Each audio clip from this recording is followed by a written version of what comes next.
오늘은 갈라디아서 공부를 합니다. 이제 하는데 이 갈라디아서 서신이 표지 사진 한번 보여주시면 그 제가 재밌어가지고 그 했는데 네, 여기 보면 Paul's letter to the Galatians 이렇게 돼 있죠.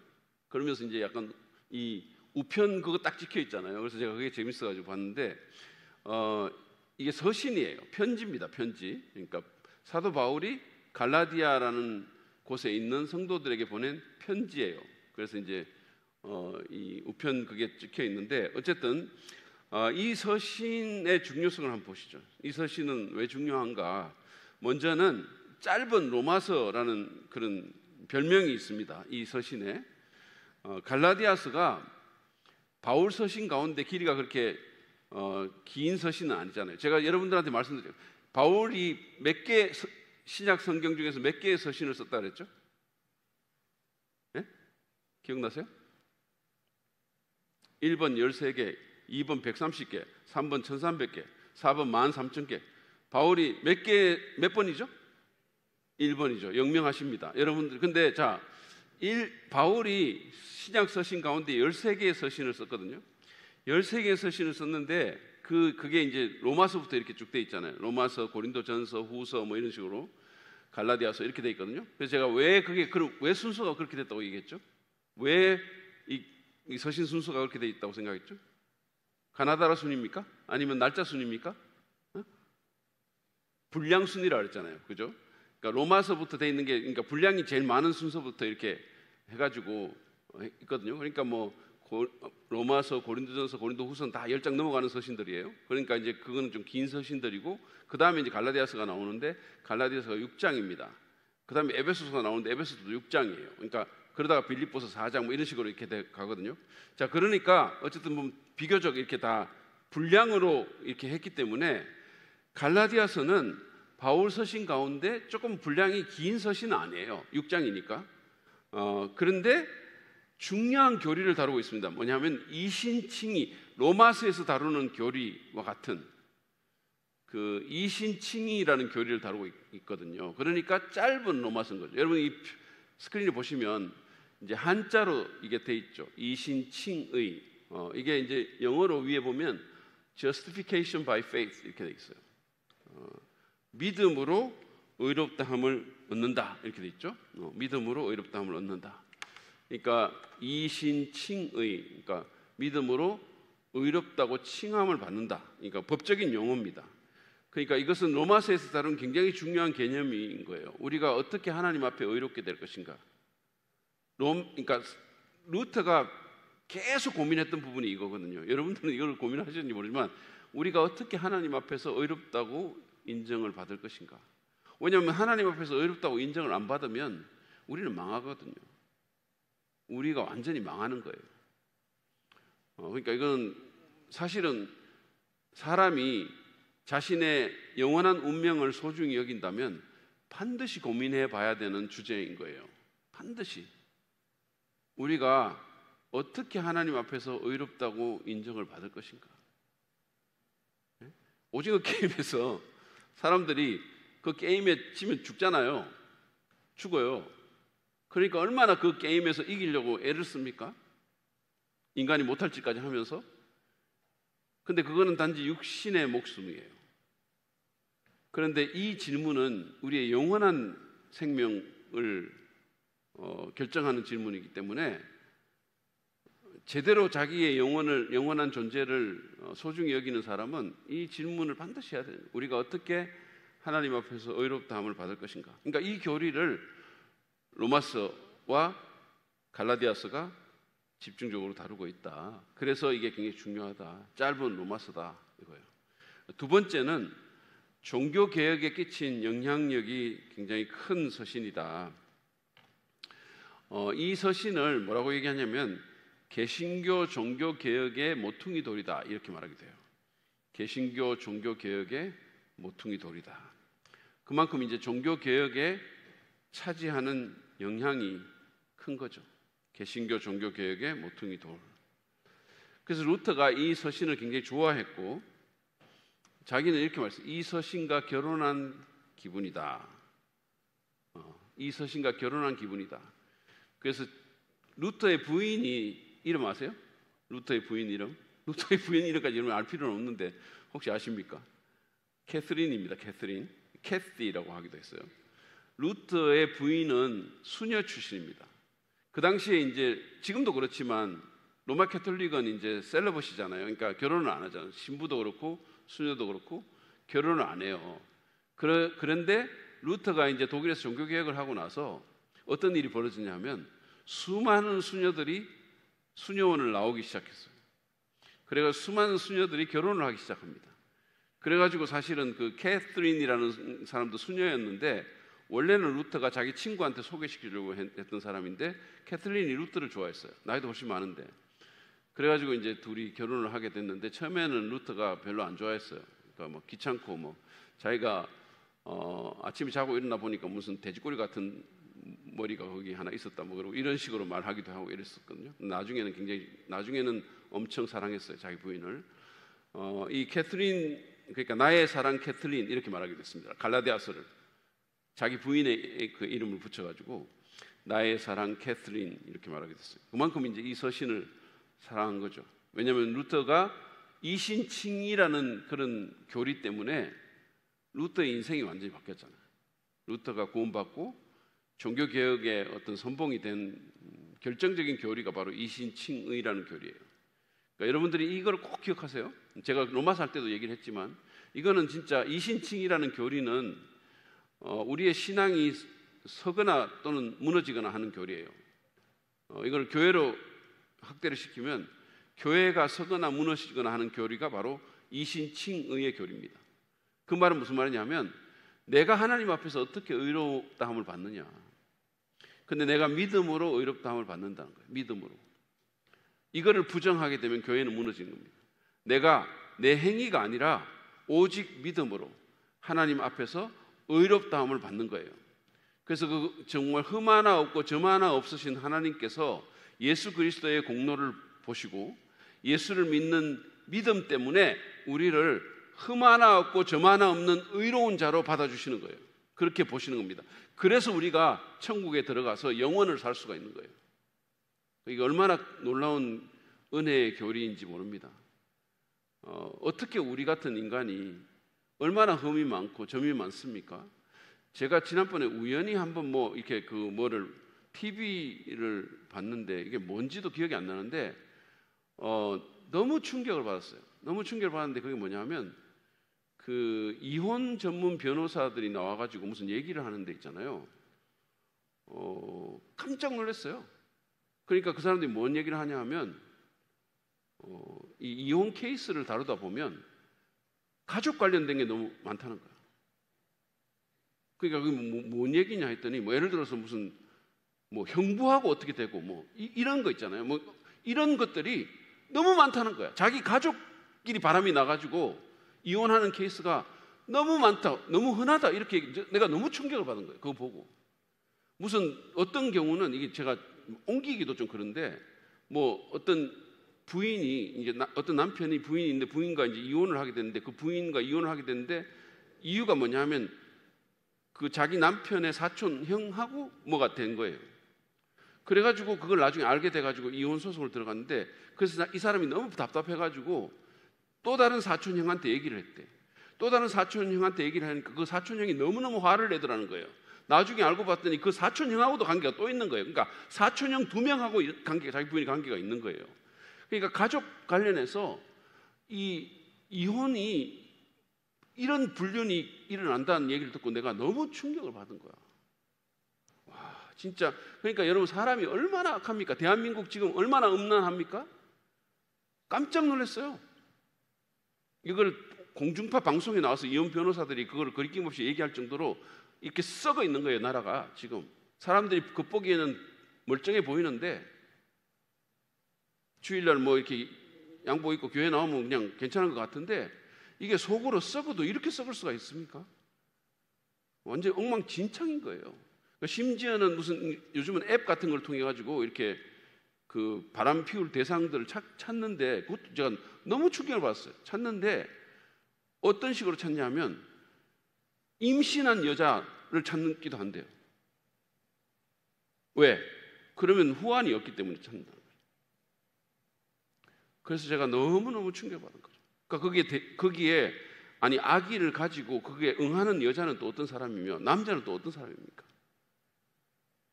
그러니까 대한민국이 이렇게 썩어 있는 거예요. 대한민국이.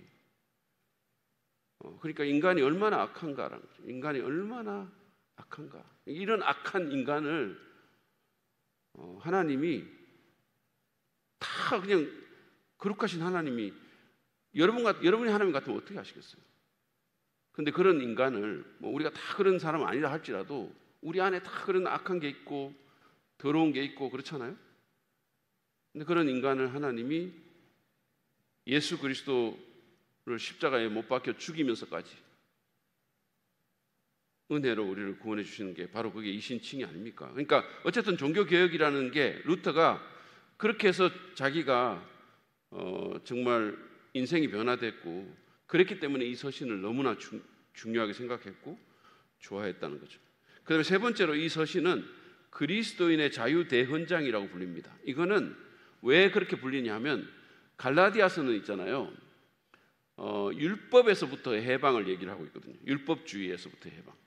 이 마그나 카르타라는 거 이름 아시죠? 마그나 카르타라는 게 13세기죠. 영국의 그 인권 현장이잖아요.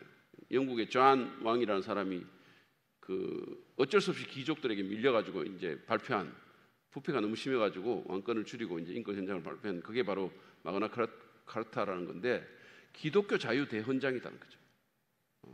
이거는 왜냐하면 그리스도인들이 율법주의에 얽매여 있을 필요가 없다. 우리가 좀 이따 이제 보겠는데 그리스도인들이 예수께서 우리에게 하신 말씀이 뭐예요? 진리가 너희를 자유케 할지니 이렇게 말하죠. 그러니까 우리가 정말 자유케 되는 율법주의로부터 자유케 되는 전통으로부터 자유케 되는 사람들의 어떤 시선으로부터 자유케 되는 이게 기독교 복음 아닙니까? 그래서 이거를 옹호하고 있는 거죠. 갈라디아서는. 그래서 자유를 옹호하는 서신입니다. 그리스도인의 자유를 옹호하는 그러니까 하나님의 은혜의 교리를 설파함과 동시에 그리스도인의 자유를 옹호하는 서신이거든요. 그렇기 때문에 그리스도인의 자유 대헌장이다 이렇게 말을 하고 있죠.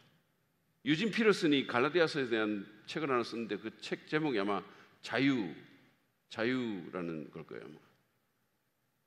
저도 옛날에 갈라디아서 강의했잖아요. 생각나세요? 제가 뭐라고 했는지? 무슨 시리즈 제목을 자유를 외치다 뭐 이런 식으로 제가 했어요. 기억나십니까? 안 나셔도 뭐 좋아요. 저도 잘 기억이 안 나는데 여러분 어떻게 기억나요? 아주 오래전에 상가에 있을 때 했는데 자유라는 걸 옹호하고 있습니다. 그다음에 네 번째로는 신앙생활에 필요한 주제들을 많이 다루고 있어요. 이를테면 우리가 나중에 보겠지만 성령에 의한 삶. 여러분 우리는 우리 힘으로 육신의 힘으로 못 살잖아요, 그렇죠?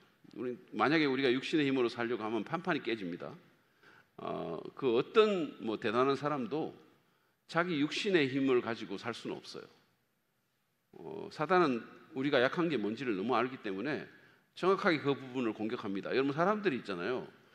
죄를 범하고 이렇게 불륜을 범하고 또는 엄청난 무슨 경제적인 범죄를 한 사람들이 특별히 그리스도인들 가운데 목회자들도 그런 경우가 있잖아요. 근데 목회자들이나 그리스도인들 가운데 그런 어떤 범죄에 휘말리는 사람들이 처음부터 그러려고 작정하고 그런 게 아니에요. 그런 사람은 거의 없어요. 그럼 왜 그렇게 되냐? 자기 육신의 힘으로 살다 보니까 그렇게 된 거죠. 방심하고 나는 괜찮을 거야 이렇게 생각하고 그러니까 그런 일들이 일어나는 거예요. 그러니까 방심하면 안 됩니다. 여러분 예전에 그 리버티 대학교를 설립한 분이 제리 펄웰이라는 분이 있어요.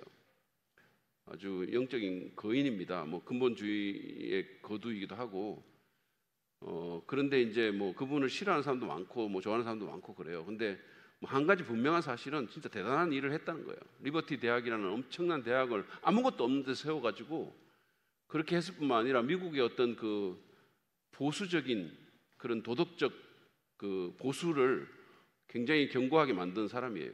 적도 무지하게 많았어요. 그랬는데 그 제리 포웰이라는 분이 원칙이 하나 있습니다. 무슨 원칙인지 아세요? 자기가 절대로 둘이서 이성과 차를 타고 가지 않는다는 거예요. 그래서 그분은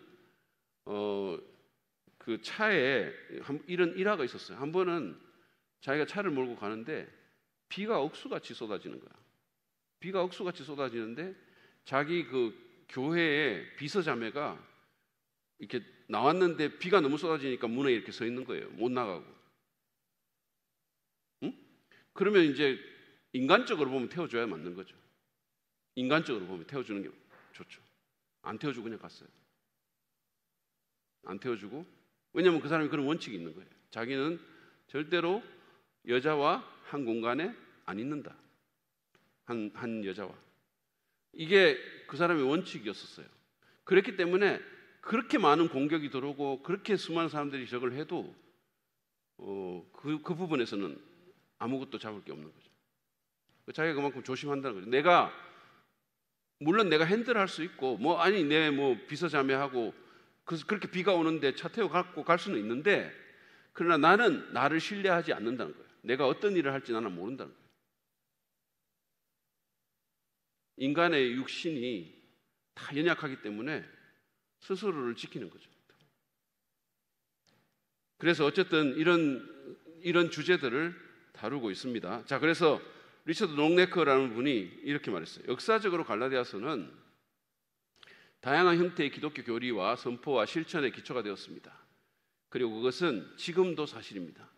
우리가 갈라디아서의 가르침과 이슈들을 어떻게 이해하는가가 어떤 신학을 채택하고 어떤 메시지를 선포하며 어떤 생활 방식으로 살아갈지를 상당 부분 결정합니다. 제가 좋아하는 말 중에 이런 말이 있다고 그랬잖아요. 여러분 아실 분 아실까요? 모든 혁명은 처음에는 한 사람의 머릿속에 있는 생각이었다. 모든 혁명은 원래는 처음에 한 사람의 머릿속에 있는 생각인데 그 생각이 행동으로 나타나고 동조자를 규합하고 그래서 혁명을 일으킨다는 거예요. 그 말은 무슨 말이냐면 생각이 그만큼 중요하다는 거예요. 우리 안에 들어온 생각이 너무너무 중요하다는 거예요. 왜냐하면 생각이 행동을 주도하니까. 그러면 기독교적으로 말하면 어떤 교리를 갖는가가 우리의 신앙생활을 결정하는 거예요. 그래서 이 갈라디아서가 그런 역할을 한다는 거죠. 그렇기 때문에 굉장히 중요하다 이렇게 말하고 있습니다. 자, 이제 저작권 부분으로 한번 가보시죠. 저작권 부분 바울이 쓴 거 맞잖아요. 맞아요. 근데 이제 한번 좀 따져보자는 거지. 여러분들 이런 부분에서 아니 이렇게까지 해야 돼 이렇게 생각할 수 있는데 그래도 합시다. 한번 보자는 거예요. 누가 물어가지고 아니 바울이 썼다는 증거 있어? 이렇게 말하면 뭐라고 얘기할 겁니까? 만약에 여러분 자녀가 아니 그게 바울이 썼다는 증거 있어요? 이렇게 말하면 뭐라고 대답할 겁니까? 이런 걸 한번 보자는 거죠. 자, 내적인 증거가 있습니다. 첫째는 자체 주장이 있어요. 갈라디아서는 사도 바울이 저자라고 밝히고 있어요. 안에 책에서. 제가 얘기했죠? 어떤 책들은 익명이라고. 근데 이 책은 스스로 밝히고 있습니다. 갈라디아서 1장 1절 하반절 2절. 자, 보시죠. 같이 한번 읽어볼까요? 시작. 하나님 아버지께서 임명하심으로써 사도가 된 나 바울이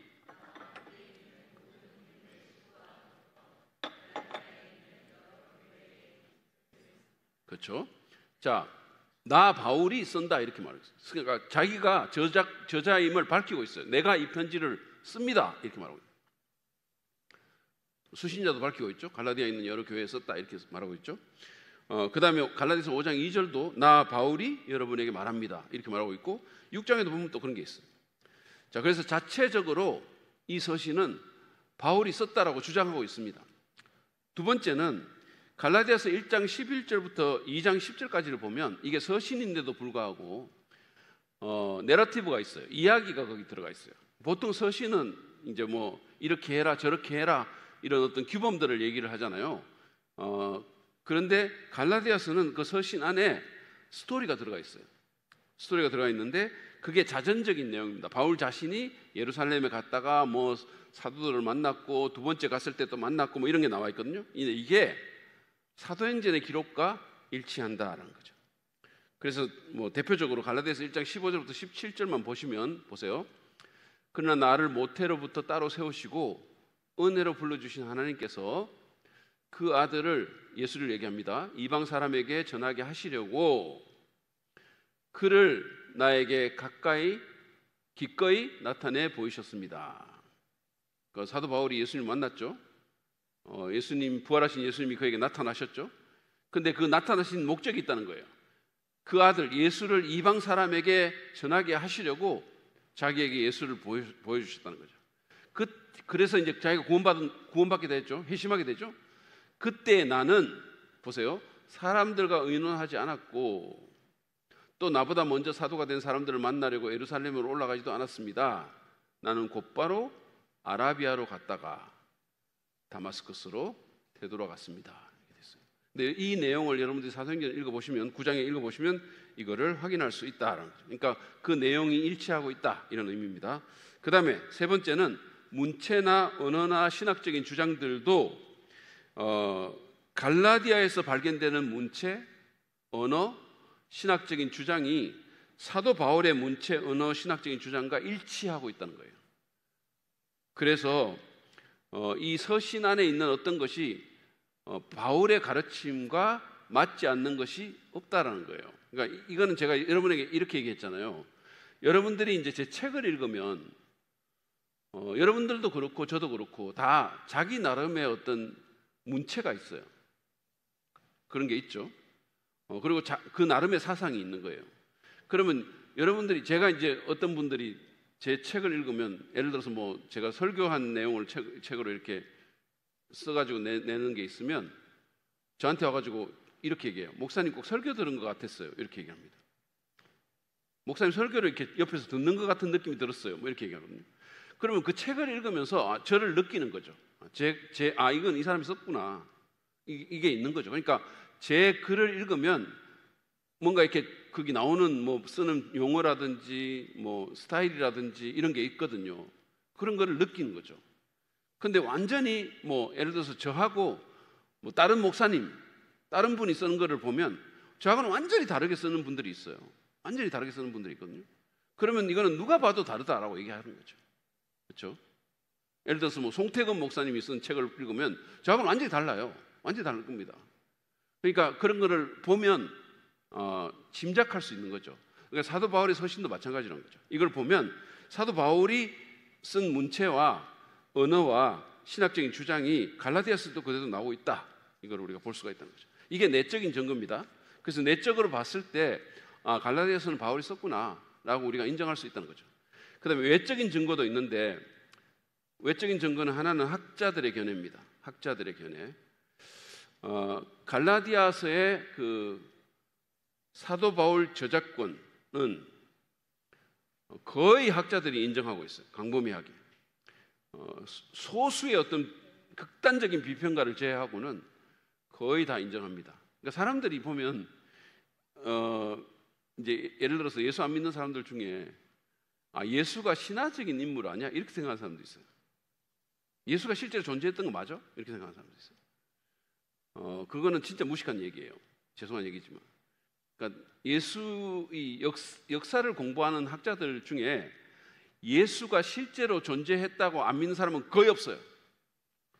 바울도 마찬가지입니다. 바울이라는 사람이 실제로 존재했다고 안 믿는 사람이 거의 없습니다. 학자들 중에는 거의 대부분이 믿어요.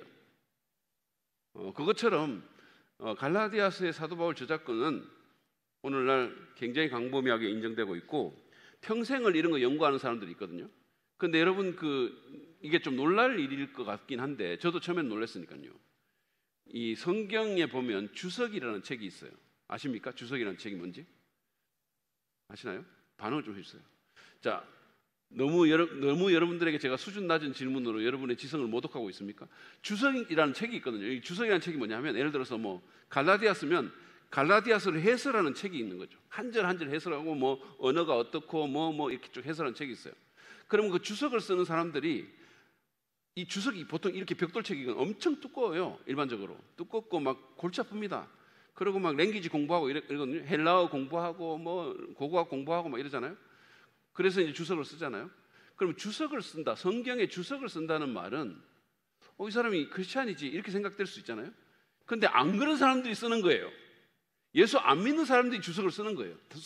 순전히 학문적인 이유로. 그러니까 고대 문서니까 이게 고대 문서를 해설하는 의미로 쓰는 거예요. 그러니까 그런 사람들이 있는 거죠. 자유주의 학자들, 이게 하나님 말씀이 아니라고 생각하는 사람들, 이런 사람들이 주석을 써요. 그럼 우리가 설교자는 그런 것도 보는 거예요. 왜냐하면 거기에 또 유용한 정보들이 있으니까. 예를 들어서 랭귀지를 분석하고 뭐 이런 것들은 그 사람들도 잘하고 있으니까요. 그래서 이제 그런 것들이 주석이 나오는데, 그 자유주의 학자들이 쓴 주석도 사도 바울이 갈라디아를 썼다고 하는 데 대해서 의심하지 않는다는 거죠. 이해가 가십니까? 자, 그 다음에 두 번째는 마르키온이라는 사람이 있고 무라토리 경전이라는 걸 제가 여기서 얘기를 했는데, 무라토리 경전이라는 것은 2세기에 나온 문서입니다. 이거는 이제 지금 현존하는 최초의 정경 목록 문서예요. 그러니까 뭐가 진짜 성경이고 뭐가 아닌가를 구분하는 문서인데, 이건 지난번에 제가 설명을 해드렸어요. 그러니까 처음에 사람들이 이 서신을 쓸 때 또는 예수님에 대한 얘기를 쓸 때 내가 성경을 쓰겠다라고 쓴 게 아니에요. 아시겠습니까? 그래서 누가도 그런 말을 했잖아요. 누가가 우리 중에 이루어진 일들에 대해서 그걸 기록하려고 펜을 든 사람이 많았다, 이렇게 얘기를 했어요. 그 우리 중에 이루어진 일이 뭡니까? 예수 그리스도의 죽으심과 부활이에요. 예수 그리스도의 죽으심과 부활에 대해서 그걸 기록하려고 펜을 든 사람이 많았다, 이렇게 얘기했거든요. 그러면 제가 그때 부활에 대한 증거를 얘기하려고 할 때 그 얘기를 했잖아요. 아니, 죽은 메시아에 대해서 왜 펜을 듭니까? 죽은 메시아의 삶을 왜 누가 기록하려고 합니까? 만약에 예수가 십자가에서 죽고 끝났다면 아무도 쓰지 않아요. 그 당시에는 책을 쓰기가 그렇게 흔한 시대가 아닙니다. 심지어 황제에 대한 정기도 뭐 하나밖에 없고 뭐 이런 상황인데, 누가 그 죽은 메시아에 대해서 책을 쓰려고, 그것도 변방에 있는, 유대 변방에 있는 그런 사람에 대해서 책을 쓰려고 많은 사람들이 펜을 듭니까? 그것은 예수가 부활했기 때문에 그걸 한 거예요. 부활이 없었으면 그런 일이 없는 거예요. 어쨌든 간에 거기 보면 우리 중에 많은 사람들이 그걸 들었다고 그랬거든요. 예수의 생애에 대해서. 그래서 많은 사람이 썼다고 그랬어요. 근데 그 중에 딱 4권만이 성경이 됐잖아요. 마태, 마가, 누가, 요한. 딱 4권만. 그죠? 그런 것처럼 서신을 쓸 때도 사람들이 내가 성경 써야지라고 쓴 게 아니에요. 근데 어떤 서신들이, 제가 얘기했죠. 고린도에 바울이 4번이나 편지를 썼는데 그중에 2개만 성경으로 채택이 됐죠. 그러니까 바울이 썼다고 무조건 성경이 되는 게 아니고, 무슨 예수님 제자들이 썼다고 무조건 성경이 되는 게 아니잖아요. 그 사람들이 성경을 쓰려고 쓴 것도 아니에요. 근데 이게 성령의 역사하신 가운데서 기독교 공동체를 통해서 자연스럽게 이게 하나님 말씀으로 인정이 되면서 성령의 사람들이 이걸 하나님 말씀으로 인정하면서 성경이라는 경전이 만들어진 거거든요. 그렇거든요. 그러니까 이제 그런 그 정경 목록을 형성해 나가는 그 기간이 무려 한 400년 정도가 됐어요. 400년 정도에 걸쳐서 이 정경 목록이 형성이 돼가지고, 그래서 누가 시킨 것도 아닌데 자연스럽게 신약 성경 27권이 하나님 말씀으로 인정이 된 거예요. 하나님의 백성들 가운데서. 자, 이런 상황 가운데 나온 그 무라토리 경전이라는 게 최초의 정경 목록이라고 그랬고, 그 다음에 마르키온이라는 사람은 누구냐 하면, 이 사람은 이단으로 판명되긴 했는데 2세기 사람입니다. 근데 이 사람이 사도 바울의 열정적인 팬인 거예요. 이 사람은 교리적으로 문제가 좀 있는 사람이에요. 근데 사도 바울의 열정적인 팬이었고, 자기를 사도 바울의 후계자로 이렇게 인정했던, 스스로 주장했던 사람이에요. 그래서 이 사람이 정경, 이게 성경이다라고 딱 발표를 했는데, 그게 뭐냐면 누가복음과 바울의 열서신이에요. 그러니까 거기도 갈라디아서가 바울의 서신이라고 기록되고 있다는 겁니다. 그래서 이 마르키온이라는 사람도 그렇게 인정했다라는 겁니다. 여러분 지금 그림에서 보는 그 사람이에요. 그리고 그래서 오늘날도 보면 이제 이 마르키온 이단이 뭐냐 하면, 어떤 사람들이 이런 사람들이 있어요. 성경 안에 성경을 주장하는 사람들이 있거든요. 그러니까 예를 들어서 우리 기독교인들 가운데도 그건 이단인데, 이단이죠. 이단인데 뭐 예를 들어서 바울 서신만 정말 우리에게 필요한 서신이고, 일반 서신, 예를 들어서 요한 1, 2, 3서라든지 뭐 베드로 전후서라든지 이런 거는 아니야라고 주장하는 사람들이 있어요. 또는 그 격을 떨어뜨리는 사람이 있어요. 바울 서신에 비해서. 그런 사람들은 거의 마르키온 이단 쪽으로 가까이 갔다고 보면 돼요. 위험한 거예요. 박진영 씨가 약간 그런 케이스입니다. 조심해야 되죠. 자, 어쨌든 간에 그래서 이제 그 마르키온과 무라프르 경전도 갈라디아서를 사도 바울의 서신으로 인정했다는 거고, 교부들도 인정했다. 그러니까 로마의 클레멘트라든지 뭐 이그네시우스라든지 폴리캅 이런 사람들이, 그러니까 요한의 제자들, 이그네시우스, 폴리캅 이런 사람들 요한 제자들이죠. 그러니까 사도 요한의 제자들도 그랬고, 뭐 이레니우스라든지 알렉산더 클레멘트라든지 이런 사람들도 다 이 갈라디아서를 바울 서신으로 인정합니다. 그래서 내적인 증거나 외적인 증거를 다 봤을 때 갈라디아서는 바울에 의해 쓰인 것이 확실하다, 이렇게 결론을 내릴 수가 있습니다. 자, 그 다음에 진짜 문제는 이 서신의 목적지인데요. 제가 아까 말씀을 드렸잖아요. 근데 이거는 사실은 여러분들이 뭐 갈라디아서의 목적지가 어디가 갈라디아냐라는 거를 뭐 이런 설 저런 설을 이렇게 채택한다고 해가지고 그게 여러분의 신앙에 결정적인 문제를 일으키거나 그러진 않아요. 그렇지만 알 필요는 있어요. 자, 제가 아까 얘기한 것처럼 갈라디아는 도시 이름이 아니라 그랬죠. 도시 이름이 아니죠. 자, 사도 바울의 서신 한번 보시죠. 로마서는 어디에 쓰여진 겁니까? 로마라는 도시에 로마라는 도시에 있는 교회에 쓰여진 거예요. 자, 빌립보서는 어디에 쓰여진 거죠? 빌립보라는 도시에 있는 교회에 쓰여진 거예요. 그죠? 그러니까 그럼 빌레몬은 어디에 쓰인 거죠? 빌레몬이라는 도시에 쓰여졌다 이렇게 말을 하실까요? 네. 그런 게 좀 함정이 있어요. 근데 이제 빌레몬서 이런 걸 빼놓고는 사도 바울의 모든 서신들은 다 어떤 지역에 있는 교회에 쓰여진 거예요. 그렇죠? 그런데 고린도, 빌립보, 에베소, 다 뭐 데살로니가 다 지역에 있는 도시 이름입니다. 그런데 갈라디아는 도시 이름이 아니고 로마의 속주 이름인 거예요. 그러니까 오늘날로 치면 경기도, 뭐 경상북도 이런 거예요. 아시겠어요? 그래서 이게 문제가 되는 거예요. 그러면 갈라디아는 도시 이름이 아니기 때문에 이 갈라디아라는 지역이 어딘가라는 거예요. 근데 이 서신이 쓰여질 당시에 두 가지 의미로 사용이 됩니다. 하나는 종족과 연관된 의미고, 다른 하나는 정치적 지역의 의미예요. 지역의 의미. 그러니까 그렇게 정치적인 의미라는 게 정치적으로 나눠진 지역 의미다, 이런 의미입니다. 자, 그러면 종족적인 의미를부터 보면 갈라디아가 무슨 뜻이냐면 있잖아요. 고울 사람들의 땅이라는 뜻이에요. 고울 사람들의 땅. 그러면 고울이 영어로는 Gaul이에요. 가울. 그러니까 그래서 갈라디아가 고울 사람들의 땅 이런 건데, 고울이 어디냐 하면 지금의 프랑스입니다. 서유럽이에요. 프랑스. 그래서 이제 그쪽에 있는 종족들이, 고울 종족들이 유럽에서 소아시아, 지금 터키 땅으로 이주를 해왔어요. 이주를 해가지고 그래서 정착을 합니다. 그게 바로 지금 소아시아 터키 지역의 중북부, 중동부 지역이에요. 자, 지도를 한번 보여주세요. 여러분들에게도 지도가 있어요. 이 지도가 여러분 노트에도 있어요. 자, 여기 보시면 어디 갔지? 지도 이거 없구나. 안 나오죠. 이거 지금 배터리 좀 갈아 놓으세요. 네. 그래서 이렇게 하면 되나? 안 되죠, 이거. 이거 켜야 되는 거죠. 아까 켜야 돼. 자, 있어요. 자, 여기가 바로 그 종족들이 정착한 곳이에요. 저쪽 유럽에서 이렇게 그리스를 거쳐가지고 와가지고 여기에 정착을 했어요. 고울 사람들이. 고울이 갈라디아가 고울 사람들의 땅이라고 그랬잖아요. 그래서 이 사람들이 여기에 이렇게 정착을 했습니다. 여기에 북갈라디아. 이게 지금 터키 지역이에요.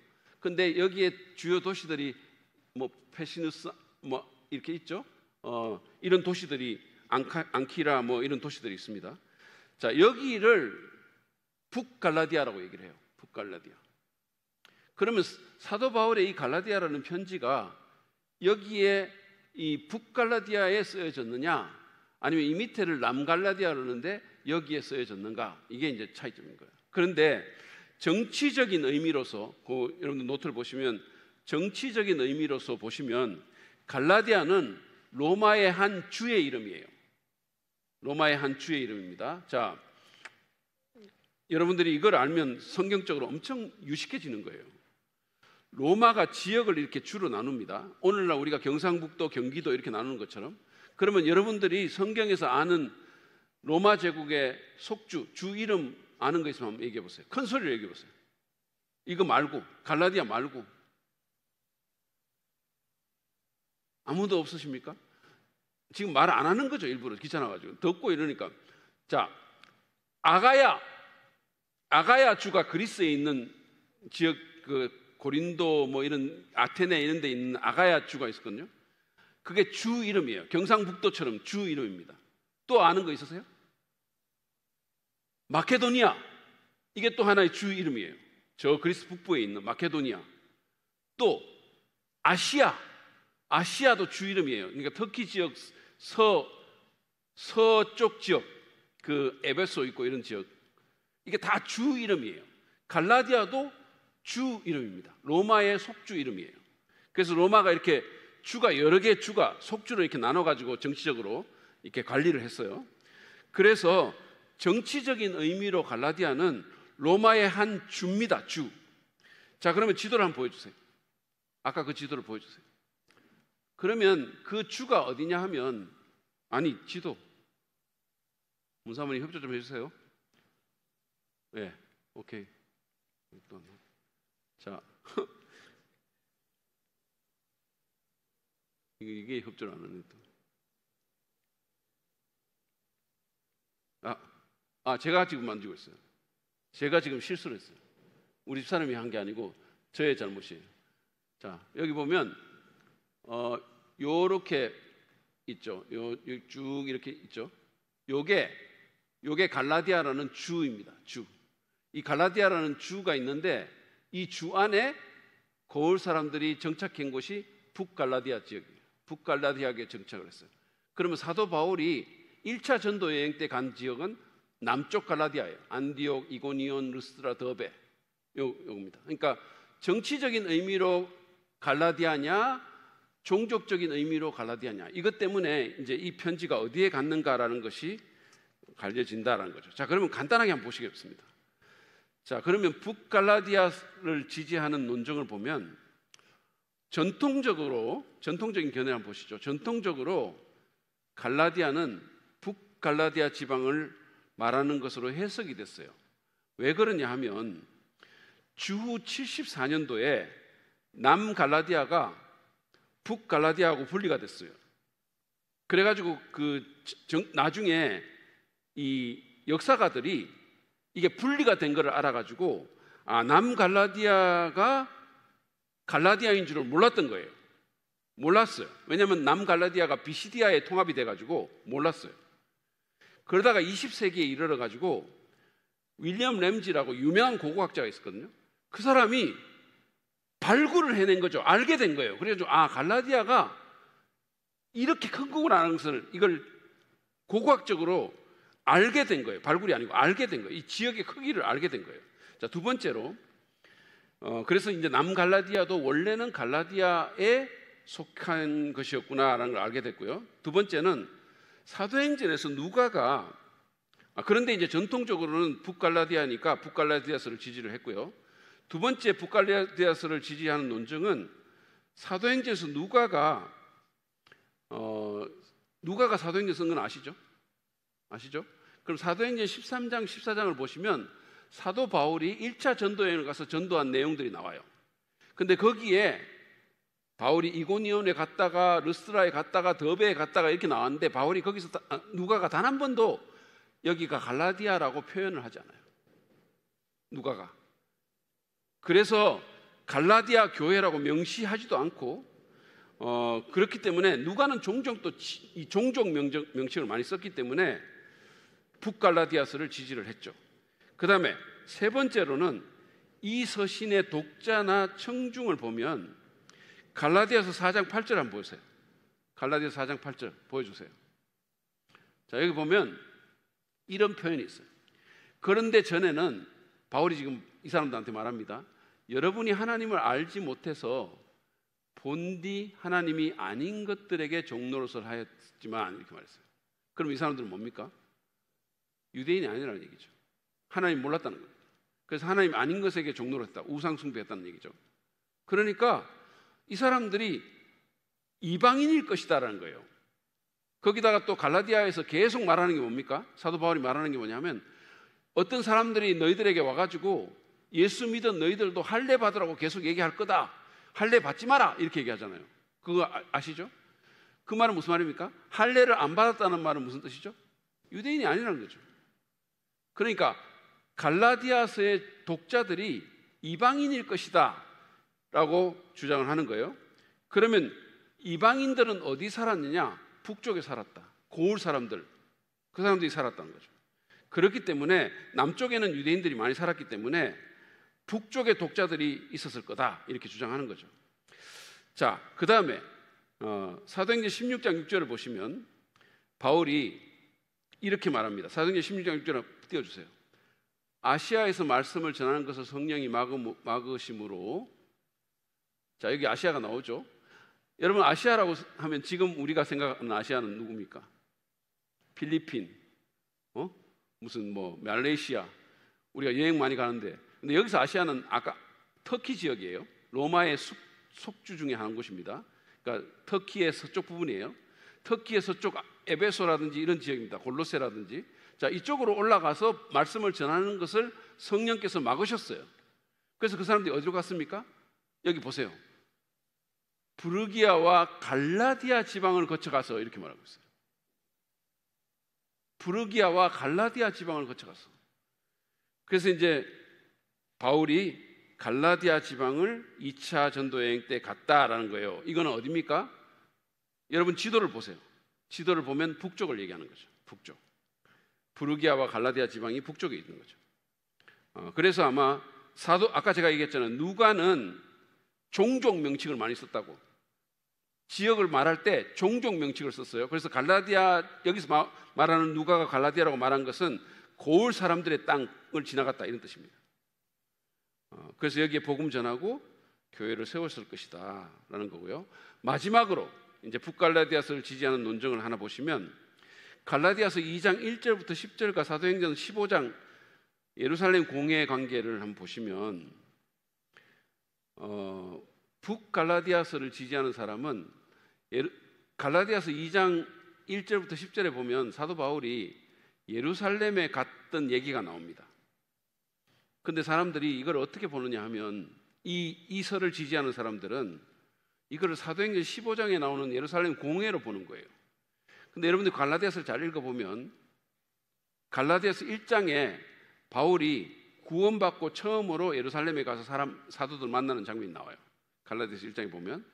그러고 나서 2장에 가면 두 번째로 간 게 나오는데, 만약에 갈라디아서 2장에 나온 게 북갈라디아서를 지지하는 사람들이 주장하는 것처럼 예루살렘 공회라면, 그거는 바울이 세 번째 간 경우를 얘기하는 거예요. 왜냐하면 사도행전을 읽어보면 사도 바울이 구원받고 처음에 예루살렘에 한번 갔다가 그 다음에 사도행전 11장에 가면 두 번째로 또 가요. 그리고 14장, 15장에 가면 세 번째로 또 가거든요. 그러니까 그들에 의하면 바울이 갈라디아서에서 자신의 자전적 스토리를 쭉 쓰면서 두 번째 예루살렘 간 거는 빼먹고 세 번째 간 거를 썼다는 거죠. 그것도 좀 의심스럽고 자연스럽지 않고, 가장 결정적인 건 뭐냐면, 만약에 이게 예루살렘 공회 얘기라면, 여러분 사도행전 15장에 보면요, 예루살렘 공회에 어떤 결정을 합니까? 예루살렘 공회에서 결정하는 게 나와요. 제가 한번 읽어봐 드릴게요. 사도행전 15장을 읽어봐 드릴게요. 이거 굉장히 중요한 교회사적인 결정이에요. 사도행전 15장에 보면 이런 결정을 합니다.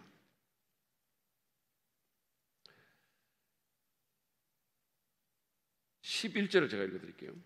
우리가 주 예수의 은혜로 구원을 얻고, 유대인들을 얘기합니다. 그들도, 이방인들이에요. 그들도 꼭 마찬가지로 주 예수의 은혜로 구원을 얻는다고 믿습니다. 이런 결정을 해요. 그 말은 무슨 말입니까? 유대인이나 이방인이나 다 예수의 은혜로 구원을 받습니다. 이렇게 말해요. 그러면서 19절을 또 읽을게요. 그러므로 내 판단으로는, 야고보가 말합니다. 하나님께로 돌아오는 이방 사람들을 괴롭히지 말고 다만 그들에게 편지를 보내서 우상에게 바친 더러운 음식과 음행과 목매어 죽임과 피를 멀리하라고 하는 것이 좋겠습니다. 이렇게 얘기했어요. 자, 잘 들으세요. 지금 예루살렘 공회에서 어떤 결정이 일어났냐 하면 주께로 돌아오는 이방인들을 괴롭히지 마세요. 이렇게. 그 사람들은 그냥 은혜로 구원받은 사람들입니다. 이렇게 얘기했어요. 그러면 그들을 어떻게 괴롭혔다는 겁니까? 그들을 어떻게 괴롭혔냐면 유대에서 예수 믿게 된 유대인들이 갈라디아에 가가지고 또는 이방 교회에 가가지고 괴롭힌 거예요. 어떻게 괴롭혔냐? 할례 받으라고. 우리처럼 당신들도 할례 받아야 돼. 그렇게 괴롭힌 거예요. 그래서 바울이 갈라디아서에서 계속 그거 하지 말라고, 할례 받지 말라고 계속 얘기를 하고 있는 거예요. 그런데 지금 여기 사도행전 15장에 보면 그 결정을 여기서 완전히 내려버리는 거죠. 예루살렘 교회에서, 공회에서 다시는 이방인들에게 할례 받으라고 말하지 마라, 괴롭히지 마라, 이렇게 얘기하는 거예요. 그렇게 얘기하는 거예요.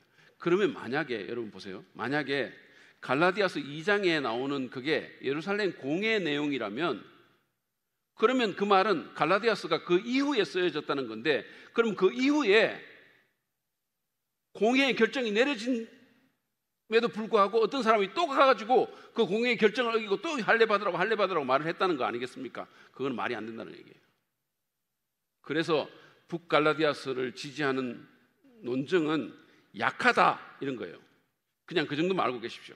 자, 그러면 남갈라디아서를 지지하는 논증을 우리가 간단히 살펴보면, 첫째는 바울의 명칭 사용법이에요. 바울의 명칭 사용법. 그러니까 이건 무슨 말이냐면, 누가는 아까 사도행전 16장에서 바울이 브르기아와 갈라디아 지방을 다녀갔다 이렇게 얘기했잖아요. 그러니까 누가는 종족 명칭을 사용했어요. 근데 바울은 언제나 로마의 정치적인 명칭을 사용합니다. 언제나. 그래서 보세요. 고린도서 16장 5절 보세요. 나는 마케도니아를 거쳐서 여러분에게 가겠습니다. 마케도니아가 속주입니다. 로마의 속주예요. 그 다음에 16장 15절. 여러분이 아는 바와 같이 스데바나의 가정은 아가야에서 맺은 첫 열매요. 여기도 로마의 속주 명칭을 썼어요. 그 다음에 고린도서 16장 19절. 아시아에 있는 교회들이 여러분에게 무난합니다. 이것도 로마의 속주 명칭을 썼어요. 그러니까 바울은 언제나 종족 명칭이 아니라 속주 명칭을 쓴 거예요. 로마의 주 명칭을 쓴 거예요. 아시겠어요? 그러니까 바울이 갈라디아서에서 내가 갈라디아에 사는 여러분에게 편지를 씁니다라고 한 것도 갈라디아의 속주 명칭이라는 거죠. 종족 명칭이 아니고. 그래서 남갈라디아서이 더 힘이 있다는 거예요.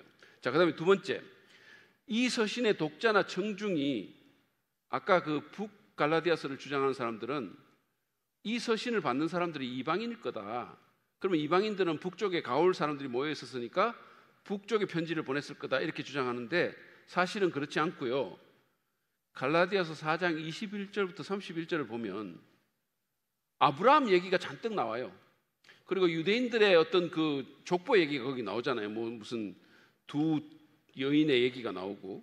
그러니까 독자들 중에 유대교에 대해서 또 구약 내용에 대해서 잘 아는 사람들이 있는 거죠. 그 말은 유대인들이 있었다는 얘기죠. 자, 갈라디아서 4장 2절, 21절과 22절 보세요. 보세요. 여러분은 율법이 말한 것을 듣지 못합니까? 아브라함에게 두 아들이 있었는데 한 사람은 여종에게서 태어나고 한 사람은 종이 아닌 본처에서 태어났다고 기록되어 있습니다. 그 말은 뭡니까? 사도 바울이 이 편지를 쓰면서 이 편지를 받는 사람들 중에는 이 율법의 말씀을 알고 있다라고 생각하는 사람들이 있다는 거예요. 안 그러면 이 말을 이렇게 쓸 수가 없죠. 편지 설명을 했겠죠. 그 다음에 세 번째, 사도행전의 기록을 보면 누가는 사도행전 13장, 14장에서 이 남쪽 갈라디아 지방의 교회들 개척을 자세히 말하고 있어요. 어떻게 해서 이고니온에 들어갔다가 뭐 르스트라에 갔다가 이런 걸 자세히 말하고 있는데 16장의 북쪽 지역에 대해서는 거의 말을 안 하고 있습니다. 그 교회들에 대해서 말을 안 해요. 그리고 네 번째는 바나바에 대한 언급인데, 이 갈라디아서를 읽다 보면 바나바가 3번이나 언급되고 있어요. 갈라디아서 2장 1절, 9절, 13절. 이 말은 무슨 뜻입니까? 바나바가 그들에게 잘 알려진 사람들이라는 뜻이죠. 그러면 여러분, 바나바는 언제 바울하고 같이 동행합니까? 바나바는 1차 전도여행 때 바울과 같이 가죠. 2차부터는 같이 안 가요. 싸우잖아요. 서로 다투고, 조카 문제로 다퉈가지고, 마가 요한 문제로 다퉈가지고 2차부터는 같이 안 가요. 그러니까 지금 서신에서 바나바가 3번 언급되고 있다는 말은 이 사람이 독자들에게 잘 알려진 사람이라는 것을 암시하고 있고, 1차 전도여행 때 같이 갔기 때문에 이 교회가 바로 1차 전도여행에서 개척된 교회들이다라는 것을 암시해주고 있다는 거죠. 알려주고 있다는 거죠. 갈라디아서 6장 13절 보세요. 6장이 아니고 2장인 것 같은데, 나머지 유대 사람들도 그와 함께 위선을 하였고 마침내는 바나바까지도 그들의 위선에 끌려갔습니다 라고 말하고 있죠. 갈라디아서 2장 13절입니다. 그 다음에 갈라디아서 6장 17절에 보면요, 내게 주 예수의 흔적이 있다 이렇게 말하고 있어요. 자, 이건 제가 세 번역은 이제 예수의 상처 자국이죠. 자, 이거 같이 한번 읽겠습니다. 시작. 이제부터는 아무도 나를 괴롭히지 마십시오. 나는 내 몸에 예수의 상처 자국을 지고 다닙니다. 그러니까 바울이 자기 몸에 예수의 상처 자국이 있다는 거예요. 자기 몸에 상처의 흔적이 있다는 거예요.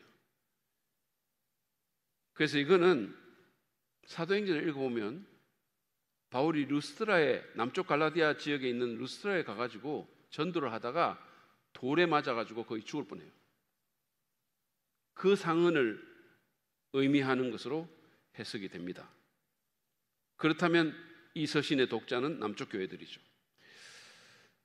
자, 그 다음에 여섯 번째는 예루살렘 공회 이전 상황과 훨씬 더 잘 맞다라는 거예요. 예루살렘 공회 이전 상황과 이 내용이 잘 맞다라는 거예요. 제가 아까 설명해 드렸잖아요. 예루살렘 공회에서 뭐가 결정됐어요? 예루살렘 공회에서 이방인들에게 할례 주지 마라라고 결정했잖아요. 공식적으로 결정했어요. 전 교회를 상대로 이방인에게 할례를 하라고 괴롭히지 마라라고 결정했잖아요. 그런데 만약에 이게 예루살렘 공회 이후에 기록된 책이라면, 북갈라디아라면, 아니 그런 결정이 공식으로 났는데 또 괴롭힌다? 그것보다는 그 이전 상황이 훨씬 더 맞는 거죠. 그렇죠? 그뿐만 아니라 여러분 갈라디아서 2장 5절을 한번 보세요. 2장 5절이 아니고 갈라디아서 2장 11절 12절을 보세요. 자, 이걸 한번 보세요. 게바가 누구죠? 게바가 베드로입니다. 게바가 안디옥에 왔을 때에 잘못한 일이 있어서 나는 얼굴을 마주보고 그를 나무랐습니다. 그 사도 바울이 예수님의 12제자인 수제자인 자기 대선배인 베드로를 공개적으로 책망했다는 거예요. 그것은 베드로가 야고보에게서 몇몇 사람이 오기 전에는 이방 사람들과 함께 음식을 먹다가 그들이 오니 할례 받은 사람들을 두려워하여 그 자리를 떠나서 물러난 일입니다. 이렇게 돼 있어요. 그러니까 베드로가 유대주의자들의 눈을 의식해가지고 그들이 오기 전에는 이방인들하고 식사 같이 하다가 그 사람들이 오니까 식사 자리를 떴다는 거예요. 그러니까 유대인과 이방인을 이렇게 확 분리하는 일에 동참했다는 거예요. 자, 그러면 여러분 생각해 보세요. 지금 예루살렘 공회에서 뭘 결정했습니까? 이방인들 차별하지 말고 이방인들에게 할례 주지 말라, 이걸 공식적으로 결정한 사람이 베드로예요. 그런데 그 결정을 해놓고 자기가 그 후에 또 그런 위선을 범한다는 것보다는 그 이전에 이런 일이 일어났다고 보는 것이 훨씬 더 자연스럽다라는 거예요. 아시겠죠? 자, 그 다음에 사도행전에 기록된 유대주의자들의 활동 지역을 보면 이 서신에서 문제를 일으켰던 사람들이 누구냐면 유대인들이에요. 갈라디아서를 읽다 보면 이 갈라디아 교회에 문제를 일으킨 사람들이 누구냐면 유대인들이거든요. 그런데 유대인들은 어디에 있었다? 남쪽 지역에 있었다는 거예요. 남쪽 지역에서 그리스도인들을 혼란에 빠뜨렸습니다. 그렇기 때문에 예루살렘 공회의 필요성이 제기된 거죠. 자, 그다음에 마지막으로 디모데에 대한 언급이 부재됐습니다. 다시 말해서 디모데를 언급하지 않은 것은 이 서신이 2차 전도여행 이전에 기록됐을 가능성이 크다는 거죠. 왜냐하면 디모데는 2차 때 만났으니까. 디모데는 사도 바울이 2차 때 만난 사람이거든요. 그래서 어쨌든 결론적으로 이렇습니다. 위의 모든 증거들을 종합해 보면 남갈라디아설이 북쪽을 지지하는 견해보다 더 나은 것으로 보입니다. 더 증거가 더 많다는 거예요. 그래서 우리가 어떻게 생각하냐면 사도 바울이 갈라디아에 편지를 보냈는데 그 갈라디아는 남쪽에 있는 교회들, 그러니까 루스드라, 비시디아, 안디옥, 더베, 이고니온 그 지역에 있는 교회들의 편지를 보냈다는 거예요. 그리고 이것은 나중에 제가 설명하겠지만 서신의 연대하고도 연결이 돼요. 왜냐하면 만약에 북쪽 지역에 편지를 보냈다면 북쪽 지역의 교회들은 2차 전도여행 때 개척이 됐기 때문에 그렇게 되면 갈라디아 서신이 훨씬 더 늦어지는 거죠. 그런데 남쪽에 편지를 보낸 것은 남쪽은 1차 때 개척했던 교회들이기 때문에 훨씬 더 연대가 빨라지는 겁니다. 나중에 설명해 드릴게요. 자, 이제 마지막으로 오늘 마지막으로 남갈라디아 도시들을 한번 보시겠습니다. 자, 이거는 여러분들이 아마 흥미롭게 볼 수 있는 건데 지도가 거기 있죠. 지도가 거기 있는데 거기 보면 거기서 여러분 비시디아 안디옥이라는 그 그림을 지역을 찾으실 수 있으시죠? 비시디아 안디옥이 있고 이고니온이 있고 르스드라가 있고 더베가 있죠. 지금 터키 지역입니다. 자, 요거를 보세요. 그래서 요 도시들을 한번 살펴본다는 거예요. 먼저 비시디아 안디옥이라는 도시는 어떤 도시냐? 거기 보면 설명이 나와 있어요. 그냥 쭉 읽을게요. 안티오코스 2세 때, 이거는 그 헬라 제국 때 건설이 됐어요.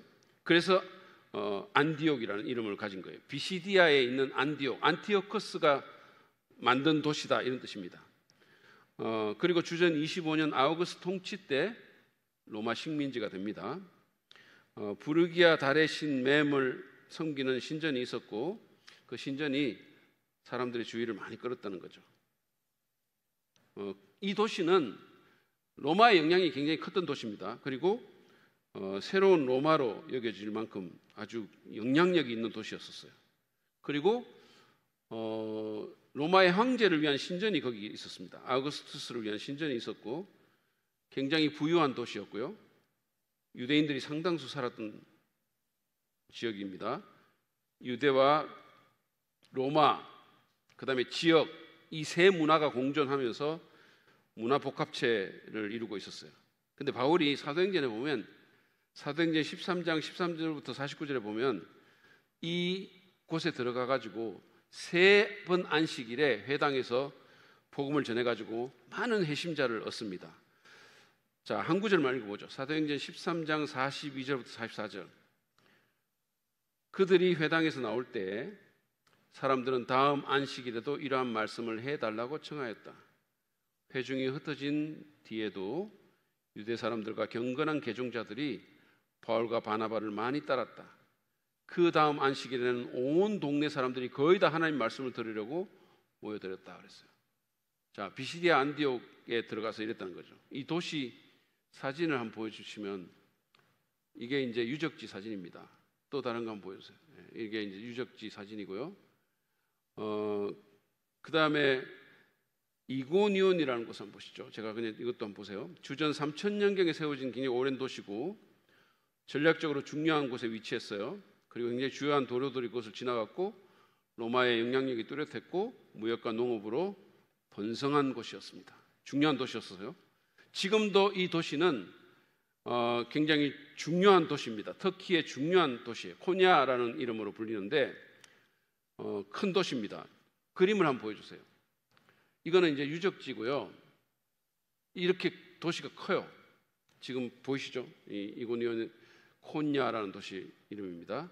여기에 이제 제우스를 섬기는 신전도 있었고 황제 숭배도 있었는데 바울이 비시디아 안디옥이라는 데서 선교하다가 쫓겨나가지고 이 지역으로 가거든요. 그래서 여기서 오래 머물면서 회당에서 복음을 전했어요. 그래서 많은 유대인들과 헬라인 회심자들을 얻습니다. 사도행전 14장 1절이에요. 바울과 바나바는 이고니온에서도 이전과 마찬가지로 유대 사람의 해당에 들어가서 말하였다. 그래서 유대 사람과 그리스 사람이 많이 믿게 되었다 그랬어요. 여러분, 바울이 왜 회당에 먼저 들어갔을까요? 전도할 때? 왜 회당에 먼저 들어갔을까요? 회당에는 구약 성경을 믿는 사람들이 거기 있었기 때문이에요. 적어도 이 사람들은 구약 성경을 믿고 하나님 존재를 믿는 사람들이거든요. 그러니까 전도하기가 훨씬 쉬웠던 거예요. 그러니까 바울이 어디를 가든지 회당이 있으면 회당부터 먼저 들어갔어요. 이거는 우리에게 뭐를 가르쳐 주냐면 우리가 전도할 때 전략적으로 전도해야 될 것을 가르치는 거예요. 전략적으로. 그래서 여러분들이 전략적인 어떤 것들을 잘 생각하셔가지고 사람들을 이끌면 돼요.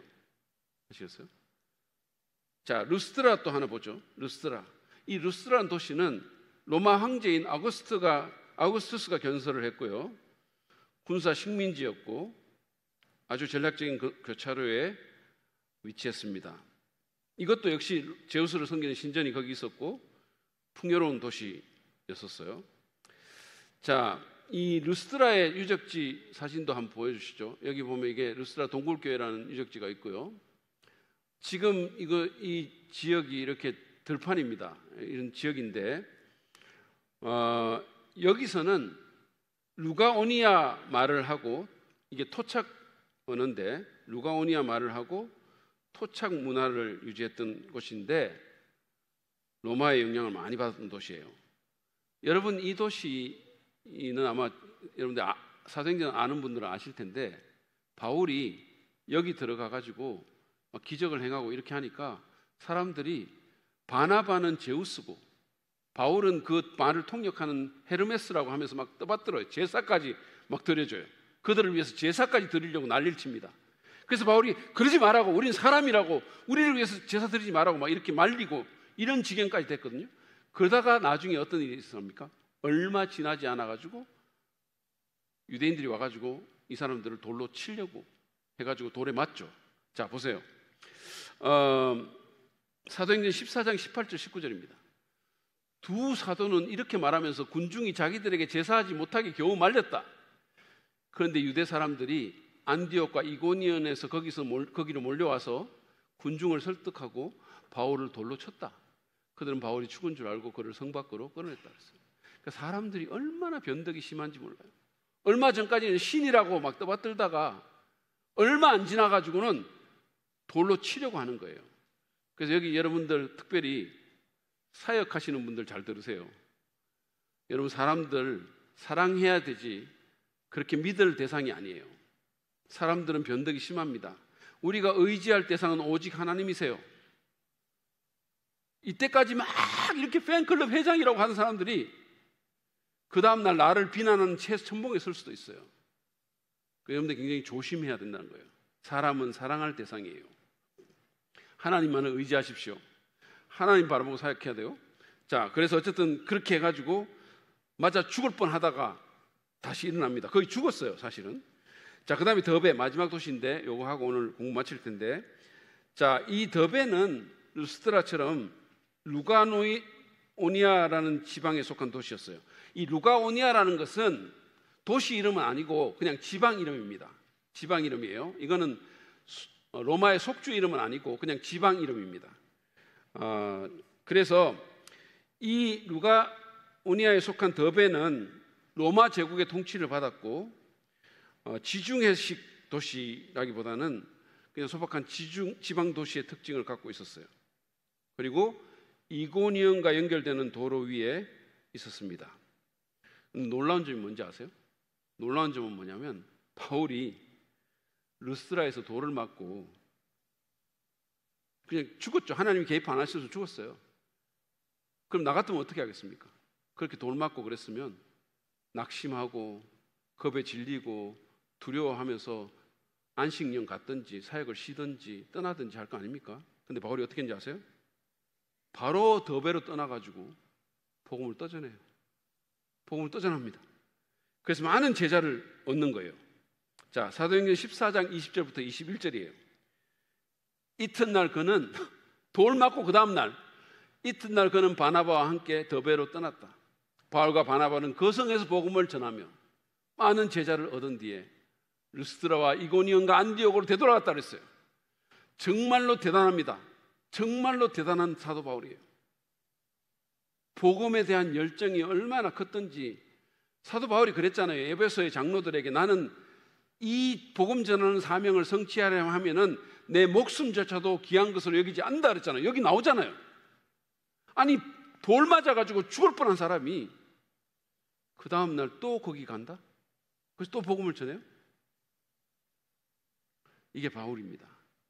제가 오늘 공부를 마치면서 여러분들에게 한 가지 그냥 말씀을 드릴게요. 우리가 복음 전도에 대한 열정을 회복해야 됩니다. 사도 바울처럼 정말로 영혼에 대한 열정, 복음에 대한 열정. 여러분 우리 모두가 있잖아요. 안 죽으려고 살잖아요. 막 죽을까 봐 얼마나 두려워하고 그러잖아요. 근데 우리가 살아야 될 것은 안 죽으려고 사는 게 아니고 우리는 사명을 위해서 살아야 돼요. 그게 멋있는 삶이에요. 우리가 정말 내 목숨도 아깝지 않다고 생각하는 어떤 사명 하나를 발견하고 그 사명에 헌신하는 삶을 살면 그 인생은 정말로 값진 인생이 될 수 있어요. 가치 있는 인생이 될 수 있어요. 그리고 누구도 못 말리는 인생이 될 수가 있는 거예요. 비겁하게 안 살 수 있는 거죠. 그런 인생 다 되기를 축복합니다. 우리가 정말 예수 그리스도의 사람으로서 그리고 교회로서 복음에 대한 열정을 회복합시다. 영혼에 대한 열정을 달라고 기도합시다. 하나님, 내가 어차피 한평생 살다가 죽을 건데 정말로 살아야 될 가치를 위해서 살게 도와주세요. 제가 이렇게 생각해 보거든요. 그러면 인생이 얼마나 짧은지 모르겠어요. 정말로 너무 빨리 가는 거예요. 내가 이렇게 빨리 와서 이런 나이에 벌써 이르렀나 이런 생각이 들 때가 한두 번이 아니거든요. 그럼 얼마 안 있으면 내가 가겠구나 이런 생각을 하는 거죠. 어차피 아무리 아둥바둥 돼도 세월은 가고. 여러분 철칙이 있어요. 무슨 철칙이 있는지 아세요? 인생에 철칙이 있어요. 여러분들 아무리 무슨 헬스 가고 아무리 무슨 좋은 거 먹고 아무리 난리 쳐도 성형수술하고 무슨 뭐 끌어 땡기고 뭐 어떻게 하고 아무리 해도 절대로 피할 수 없는 철칙이 있어요. 뭔지 아세요? 젊은 사람은 늙고 늙은 사람은 죽는다. 젊은 사람은 늙고 늙은 사람은 죽어요. 근데 그게 엄청 빨리 진행된다는 거죠. 생각보다. 그렇기 때문에 우리가 정말로 우리 인생을 어디에 쓸 건가? 한 번밖에 없는 이 인생 정말로 가치 있게 살자. 정말 내 목숨보다 더 소중한 어떤 것을 위해서 인생을 한번 투자해보자. 그러면 그 인생은 정말로 좋은 인생 될 수 있습니다. 그래서 우리가 교회로서 또 각자의 그리스도인으로서 정말 영혼에 대한 열정, 복음에 대한 열정을 주님이 회복시켜 주옵소서. 마땅히 살아야 될 것을 위하여 사는 저희가 될 수 있도록 도와주옵소서. 내가 살아가면서 정말 바울처럼 온 세상에 나가서 복음을 못 전하더라도 내 가족들, 내 이웃들, 내 친척들은 주님께 이끌면서 살 수 있게 도와주세요. 그런 인생 되게 해주시고, 그래서 내 인생이 정말 값진 인생, 천하보다 귀한 사람을 주님께로 인도하는 아름다운 삶으로 이끌어 주옵소서. 우리 이 시간에 함께 그 부분을 읽고 기도하면서 주 앞에 나아가도록 하겠습니다. 함께 기도하시겠습니다.